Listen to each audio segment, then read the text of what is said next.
मित्रों नमस्कार।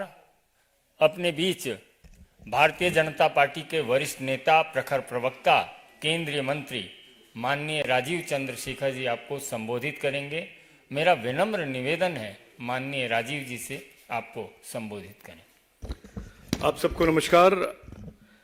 मैं आज आपके सामने इन 3 स्टेट इलेक्शन के रिजल्ट के बाद जो कांग्रेस और इंडी अलायंस का एक डिविजिव पॉलिटिक्स का एक नया चैप्टर शुरू हुआ है, उसके बारे में मैं आज आपके सामने थोड़े पॉइंट्स रखना चाहता हूं। ये वही कांग्रेस पार्टी है और इंडी अलायंस है जिन्होंने भारत जोड़ो यात्रा का काफी गुणगान किए थे। और आप सब जानते ही हैं कि यही पार्टी के एक 55 year old young maturing leader जब अपने छुट्टियों में जाते हैं बाहर, भारत के कॉन्स्टिट्यूशन के बारे में, भारत के डेमोक्रेसी के बारे में कहते हैं कि इट इज अंडर थ्रेट। और हमारा संविधान में, हमारे कॉन्स्टिट्यूशन में आर्टिकल 14, आर्टिकल 15, आर्टिकल 19, आर्टिकल 21 जैसे जो फंडामेंटल राइट्स हैं, नॉन डिस्क्रिमिनेशन के, फ्री स्पीच के, right to life and liberty के फंडामेंटल राइट्स हैं। और आप जानते हैं कि article 19 right to free speech के एक 19(2) भी है जो रीजनेबल रेस्ट्रिक्शन डालते हैं fundamental rights to free speech पर। तो यही कांग्रेस पार्टी और यही 55 year old maturing young leader जो भारत जोड़ो यात्रा कहते हैं, कॉन्स्टिट्यूशन अंडर थ्रेट कहते हैं, उनके इस इंडी अलायंस के डिविजिव पॉलिटिक्स का ट्रैक रिकॉर्ड देखिए आप। पहले तो वो रिलीजन के बेसिस पे डिविजिव पॉलिटिक्स खेलते हैं। उनके ही अलायंस के उदयनिधि स्टालिन कहता है कि Sanatana Dharma is dengue, is malaria. DMK के 2G स्कैम के architect and visionary A Raja कहते हैं कि Sanatana Dharma is equal to leprosy and HIV। और इस पर कोई राहुल गांधी से या प्रियंका गांधी से कोई टिप्पणी नहीं, कोई रिस्पांस नहीं। ये राहुल गांधी जो आलू, सोना, जुपिटर एस्केप वेलोसिटी, भारत के संविधान, भारत के डेमोक्रेसी के बारे में काफी बोलते हैं, जब उनके इंडी अलायंस के मेंबर इंडी तोड़ो यात्रा और डिविजिव पॉलिटिक्स खेलते हैं, उस पर कोई टिप्पणी नहीं करते। केरल में जाइए, उनका ही पार्टनर सीपीएम, इंडी अलायंस के पार्टनर सीपीएम, हमास जैसे टेररिस्ट ऑर्गेनाइजेशन जो अक्टूबर 7 को 1400 लोग, जूइश लोग, बिकॉज उनके फेथ के कारण उनको मारते हैं, उस टेररिस्ट ऑर्गेनाइजेशन के हेड को वीडियो कॉन्फ्रेंस करने की इजाजत देते हैं केरल में। केरल के युवाओं को रेडिकलाइज करने के लिए मौका देते हैं और प्रोग्राम का नाम है अप्रूट हिंदुत्व। इस पर भी राहुल गांधी और प्रियंका गांधी का कोई टिप्पणी नहीं, कोई रिस्पांस नहीं। यहां पर भारत जोड़ो यात्रा का कोई किसी के पास मेमोरी नहीं। केरल में कांग्रेस के ही MP राजमोहन उन्नीतान कहते हैं कि हमास टेररिस्ट ऑर्गेनाइजेशन नहीं है और वो जो भी करेंगे वो जस्टिफाइड है। और ऐसे अपीसमेंट पॉलिटिक्स और हमास को सपोर्ट करने वाला कांग्रेस MP के बारे में राहुल गांधी जी और प्रियंका गांधी जी का कोई रिस्पांस नहीं, कोई क्लैरिफिकेशन नहीं। उनके ही इंडी अलायंस के पार्टनर इंडियन यूनियन मुस्लिम लीग के मुनीर कहते हैं whatever the Hamas does is justified. जो भी हमास करता है वो जस्टिफाइड है. इसके बारे में भी राहुल गांधी, जिन्होंने इंडियन यूनियन मुस्लिम को एक सर्टिफिकेट दिया था उनके एक फॉरेन ट्रिप में कि वो बड़े सेक्युलर पार्टी हैं, उसके बारे में भी कोई टिप्पणी नहीं राहुल गांधी का या प्रियंका गांधी का. जो इंडी अलायंस के मेंबर टेररिज्म को नॉर्मलाइज कर रहे हैं खुलेआम अपने अपीजमेंट पॉलिटिक्स के लिए, उनको ना तो क्लैरिफाई करना, ना तो क्लैरिफिकेशन इश्यू करना या उस पर टिप्पणी करना, कुछ नहीं हमारे कांग्रेस के 55 year old maturing youth leader Rahul Gandhi ने किया है, ना उनकी बहन प्रियंका गांधी.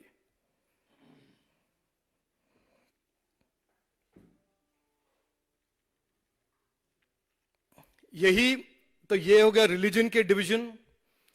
और वो नहीं चल रहा था तो उसके साथ साथ इस पूरे इलेक्शन कैंपेन में उन्होंने कास्ट बेस्ड डिवीजन की कोशिश की.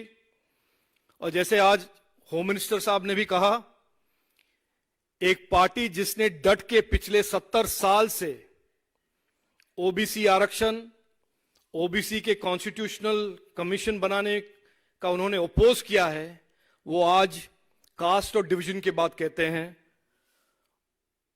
बिना कोई शर्म, बिना कोई हिपोक्रेसी के. भारत माता कौन है उसको भी लेकर इस इंडी अलायंस और राहुल गांधी के डिविजिव पॉलिटिक्स वहां तक भी जाता है. रेवंत रेड्डी उनका नया तेलंगाना का मुख्यमंत्री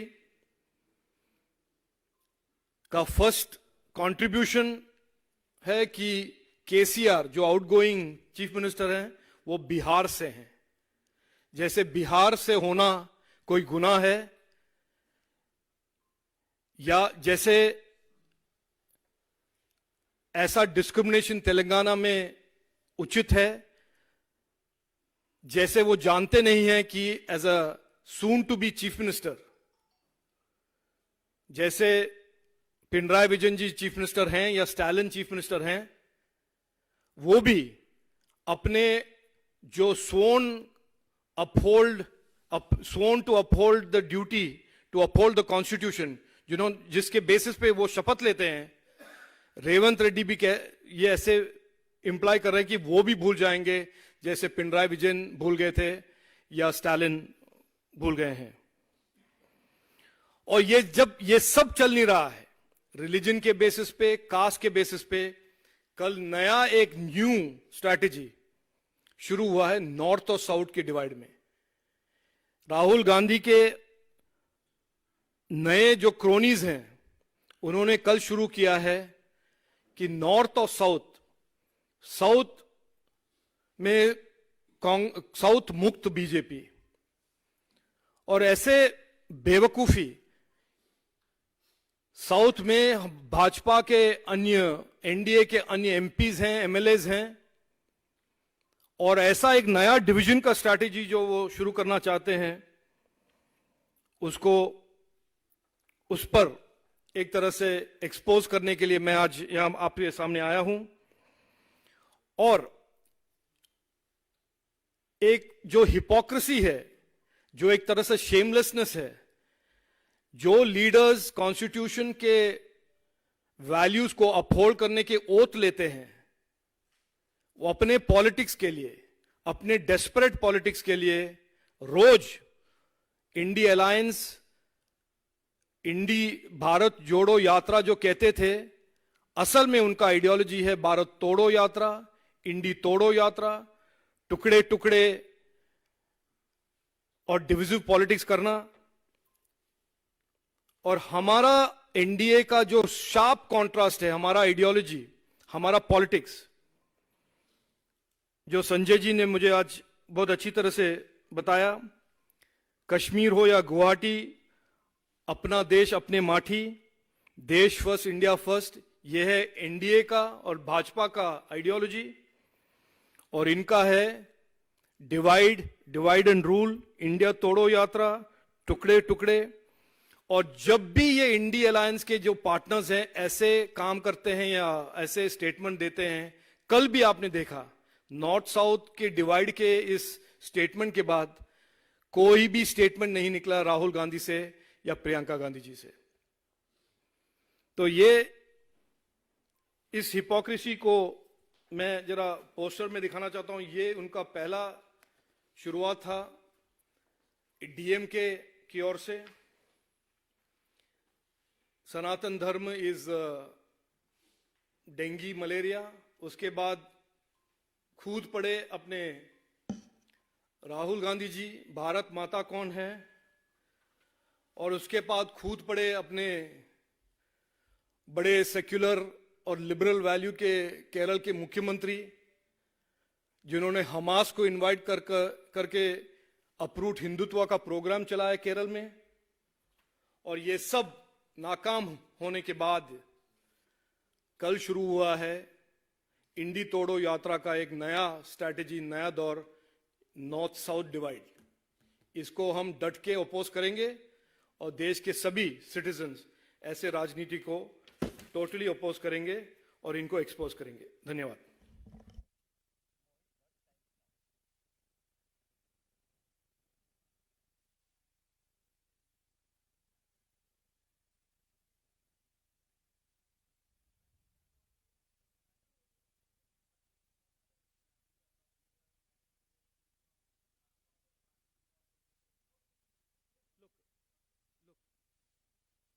I heard Mr. T.R. Balu today say that Chief Minister Stalin has told MP Senthil to not make such statements.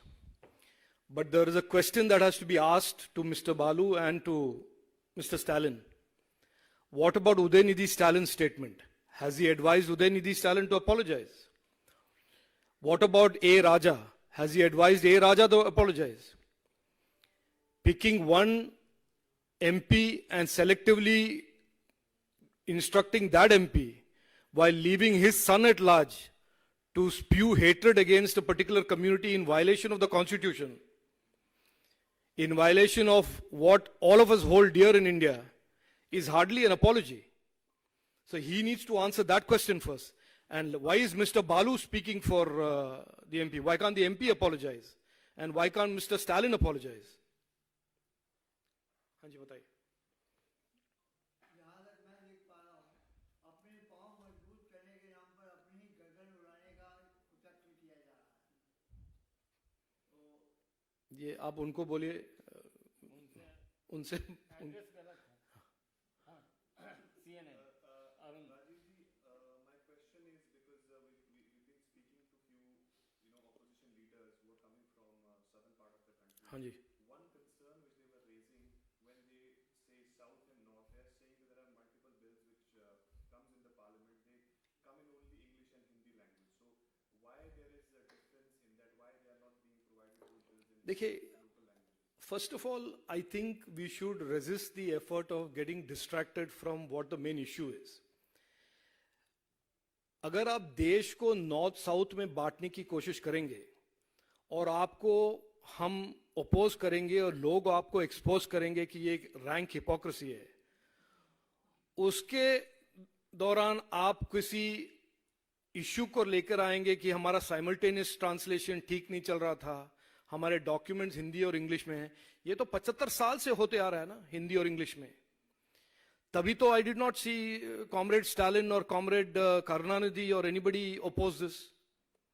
This is a convention in parliament that the documents that are printed in Hindi English। ये आज शुरू थोड़ी हुआ है, ये हुआ है 1947 से, 1950 से।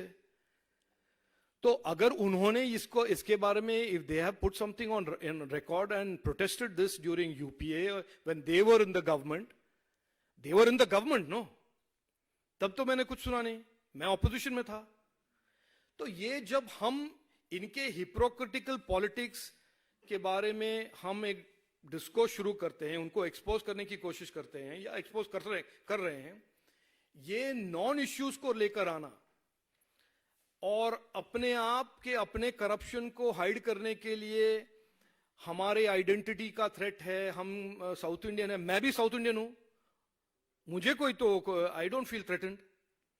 तो ये दिस इज अ ढोंग, सॉरी टू से दिस बट ब्लंटली टू से this is rank hypocrisy and then using the camouflage of these minor things to distract away from what should be the main debate.